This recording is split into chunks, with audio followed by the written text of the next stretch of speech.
Pero Espíritu Santo, inflama nuestros corazones en las ansias redentoras del corazón de Cristo, para que ofrezcamos de veras nuestras personas y obras en unión con Él por la redención del mundo.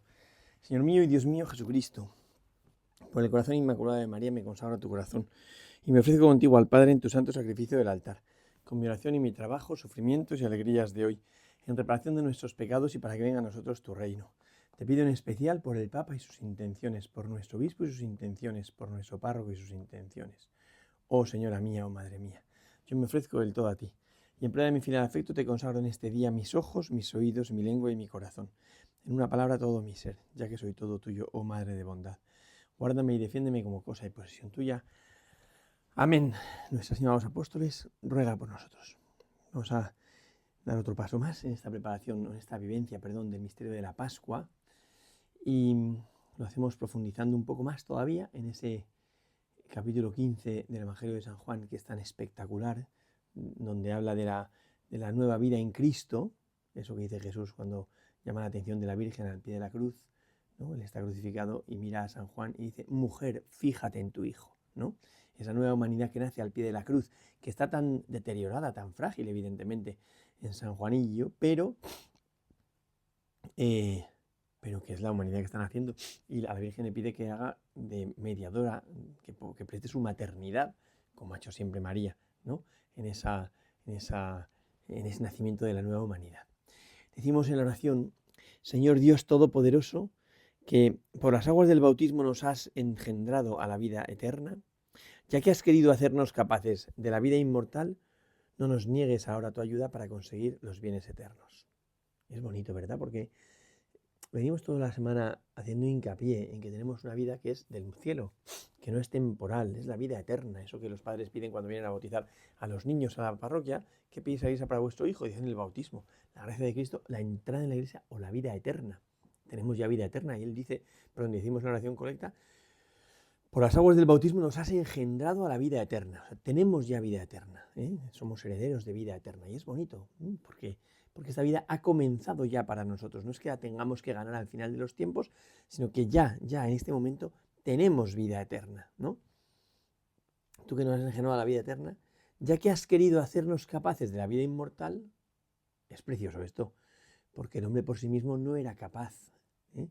Hay un teólogo que dice que el hombre es un capax infinito, un capaz de infinito. Es verdad, yo diría es un deseador de infinito, pero por sí mismo no es capaz de infinito, porque si nuestra identidad es limitada, es finita, porque hemos sido creados como criaturas, y la criatura por definición es limitada y es finita, sin embargo, tenemos un deseo de eternidad, y Dios, ensanchándose de esa eternidad, nos hace capaces de infinito. Eso es tremendo, pero porque primero lo infinito se ha hecho capaz de finito, que eso es la encarnación, que eso requiere hacer un libro entero sobre ello.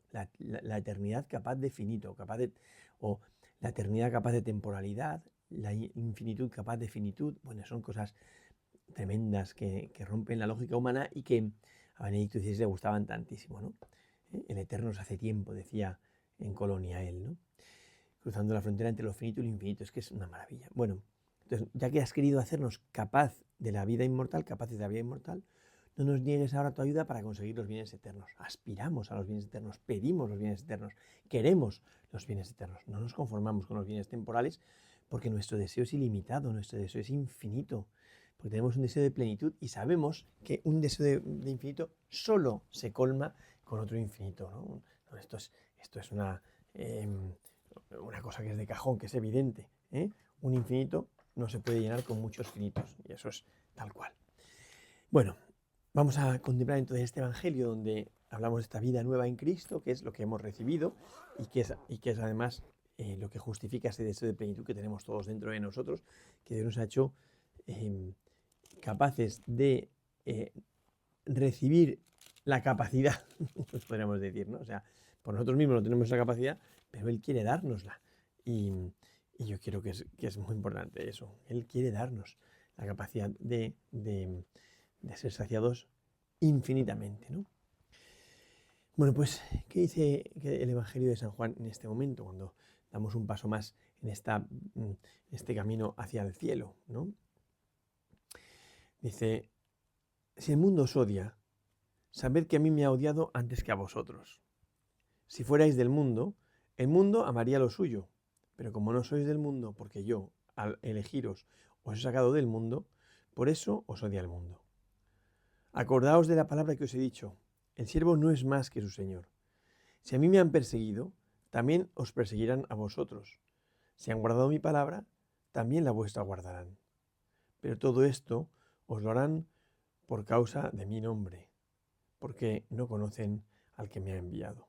Es una palabra, lo titula así, los discípulos y el mundo, en este capítulo 15, que yo creo que es bonito porque nos está hablando de cómo nos ha dado una vida nueva, una vida eterna por medio de la incorporación a Cristo y nos tiene que decir también cómo posicionarnos en un mundo limitado y en un mundo que lucha contra lo eterno, porque no lo entiende, porque no lo conoce.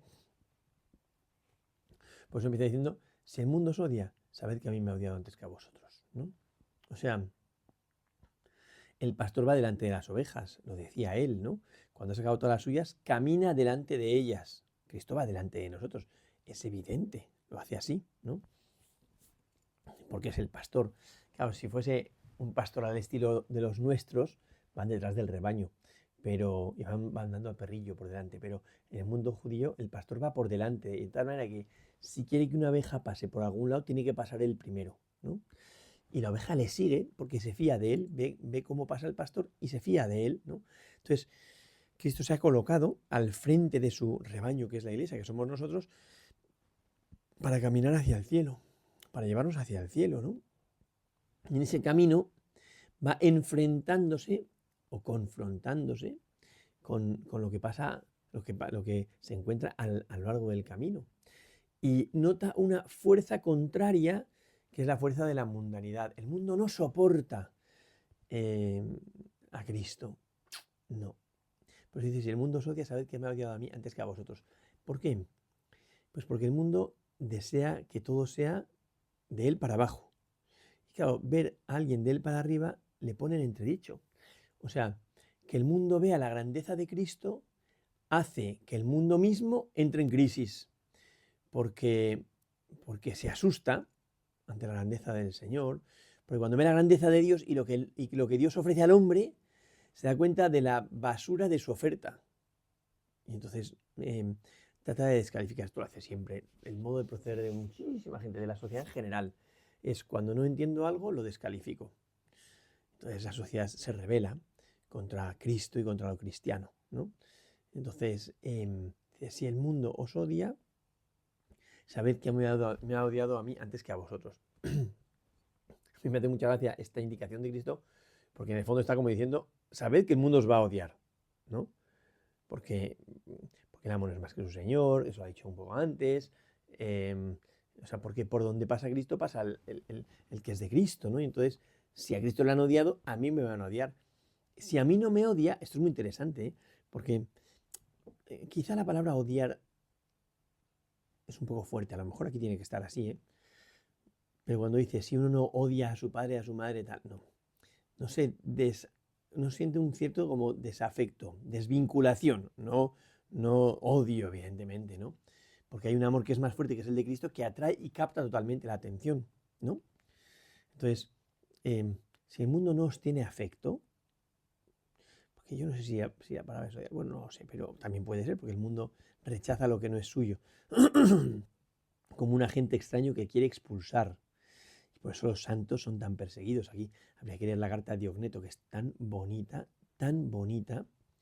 donde en uno de los textos más antiguos que hay, porque es contemporáneo del Evangelio de San Marcos cuando escribe este en griego, de los años, dicen algunos 60, bueno, el Evangelio griego de San Marcos es anterior, pero bueno, por ahí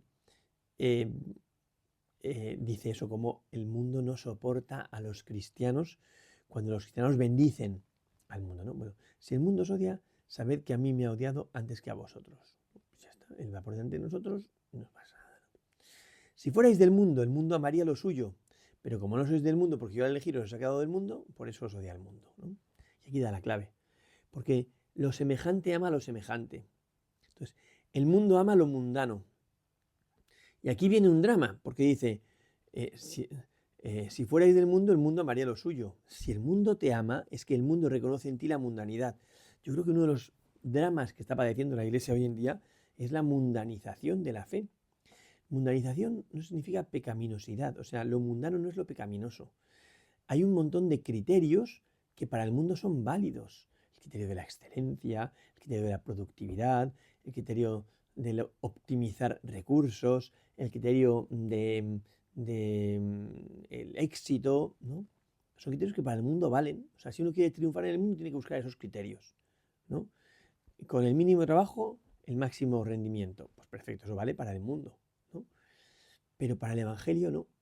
Es que el Evangelio y el mundo no tienen los mismos criterios.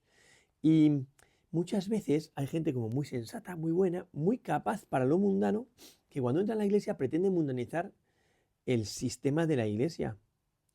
Y piensa que lo no productivo no es bueno para la iglesia, porque es mejor que la iglesia consiga un éxito inmediato.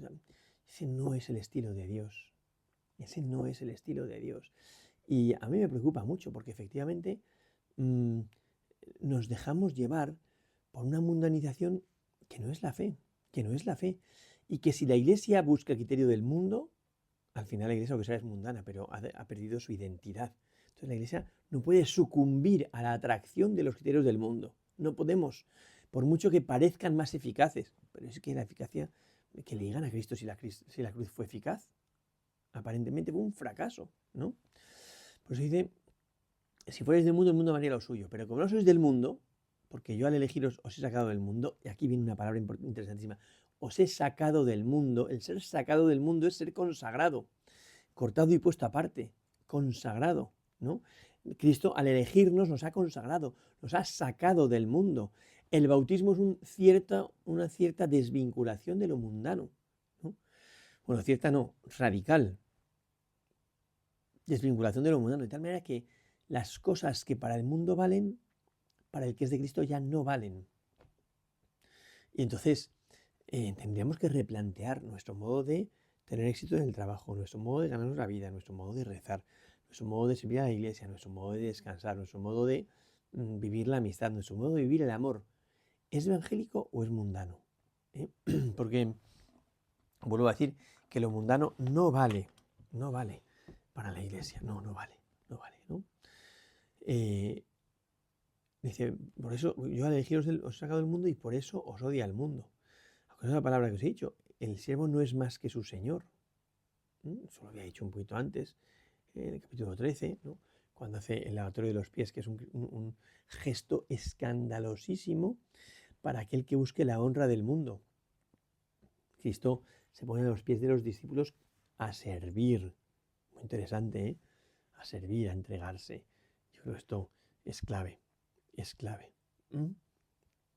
Por eso, si el siervo no es más que su Señor, a lo sumo llegará a ser como su Señor, decía San Juan en el capítulo 13, Jesús en el capítulo 13 de San Juan. Y por eso el ideal del siervo es llegar a ser como su Señor. Entonces, ¿cuál es el modelo del cristiano? Cristo resucitado, Cristo crucificado, resucitado. Cristo que atraviesa el misterio pascual para entrar en la gloria. Es el criterio, es el modelo del cristiano. Por eso, ojalá el siervo llegue a ser como su Señor, dice, ¿no? Pero si a mí me han perseguido, también os perseguirán a vosotros. Y si han guardado mi palabra, también la vuestra la guardarán.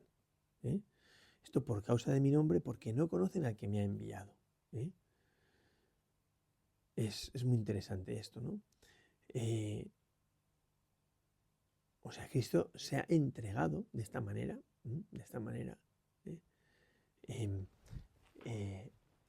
al estilo del que me ha enviado, que es el Padre.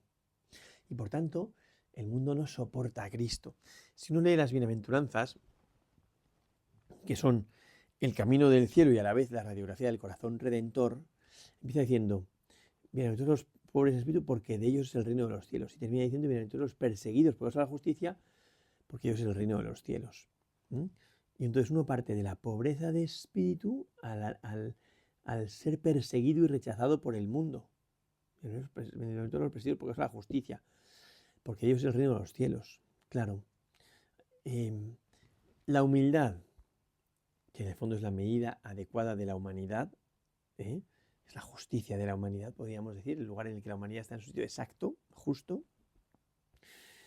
El mundo no la soporta, la rechaza. Y esa humildad que tiene todo ese contenido que luego viene en las bienaventuranzas, que están ya en futuro.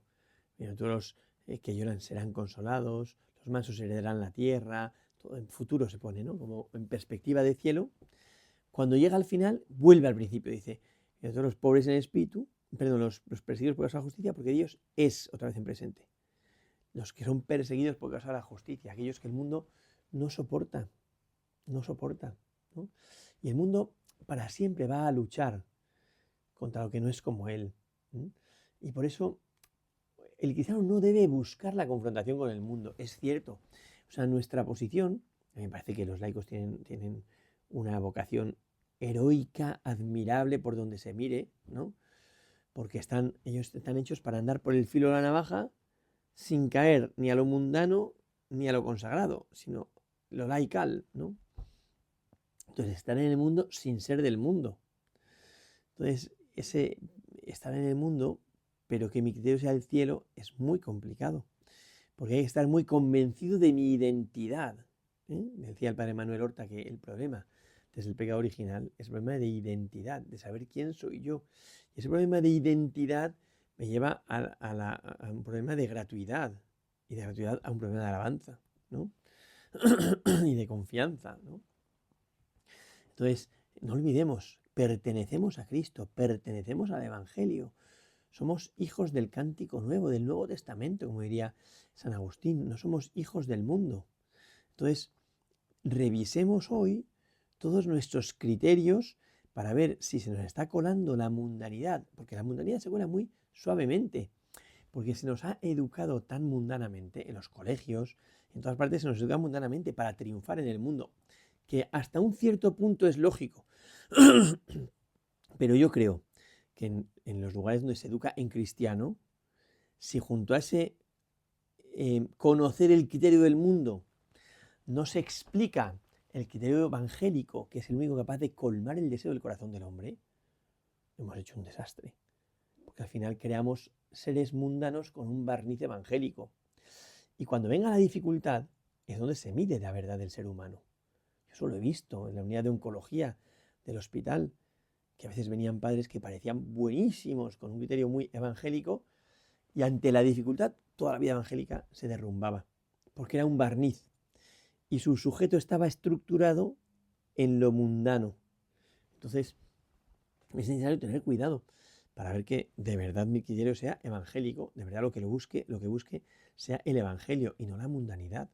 Que yo entienda que el evangelio es lo único que responde a la verdad del ser humano, que aspira a la eternidad. Esto que decíamos en la oración del comienzo, que Dios nos ha consagrado, nos ha apartado del mundo, por el bautismo nos ha engendrado una vida eterna, nos ha apartado del mundo, es la consagración. Y el que ha querido hacernos capaces de vida eterna, es decir, claro que lo capaces de vida eterna solo es posible si uno se va apartando de la mundanidad.